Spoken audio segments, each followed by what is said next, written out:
With the first trailer for Transformers Rise of the Beasts officially out, many fans are speculating that this is in fact going to be a soft reboot of the franchise and officially decanonize, or at least erase, the timeline that was set forth by Michael Bay. So let's talk about this and the evidence at hand. So I think it's safe to say that even before this, many people just viewed Bumblebee as already a sort of soft reboot, because multiple things that happen in that already kind of just go up against what we had before. And despite the fact that we never see Megatron, because obviously they were trying to keep it in continuity, things obviously seem to be very different when approaching Rise of the Beasts. That much is very clear. Especially when it's still supposed to be a prequel to Michael Bay's films, but again, with how much Transformer action is happening right out in the public, and well, multiple things we're going to talk about down the road, it's quite apparent that this is going to be setting up a soft reboot. Now, there is some evidence also to support this in the trailer if we just look at it, and this is what's got the fans talking about it. It essentially boils down to what Primal is saying to Optimus about threats from the past, but also threats from the future.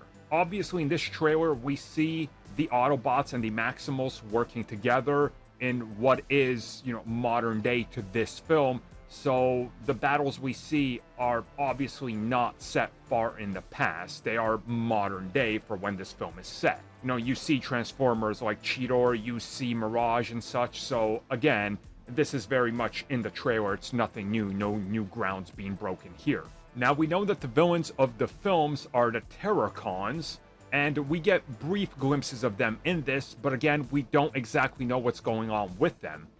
But since the Beasts are obviously from the past, and we're hearing about the future, the working theory now is that this is going to be something that involves the Terracons coming possibly from the future to try to prevent what happens in the original films, because all the Decepticons and everybody gets destroyed. Obviously, the Autobots win. And what we see is that the Maximals are involved here because they're also part of this whole time travel thing. Again, if we go back to Generation 1 to Beast Wars is a sequel to G1, but they get flung into the past. Essentially, what we're going to find out here is that the Beasts have been just laying dormant, waiting for this moment when the Terracons strike, and then they make themselves revealed to the Autobots in this time period, thus splitting timelines and diverging them. So the Michael Bay stuff can still stay in continuity, but now we got a fresh take and a fresh direction to go in. So the next film, if we want to see Megatron again, we can, and they're not bound by the previous timeline. And in my opinion, this all works because at its core, it keeps the essence of Beast Wars and those characters. It brings them to modern day, and also it brings this new Terracon foe that up until now have been absent from these films. So it all kind of does work.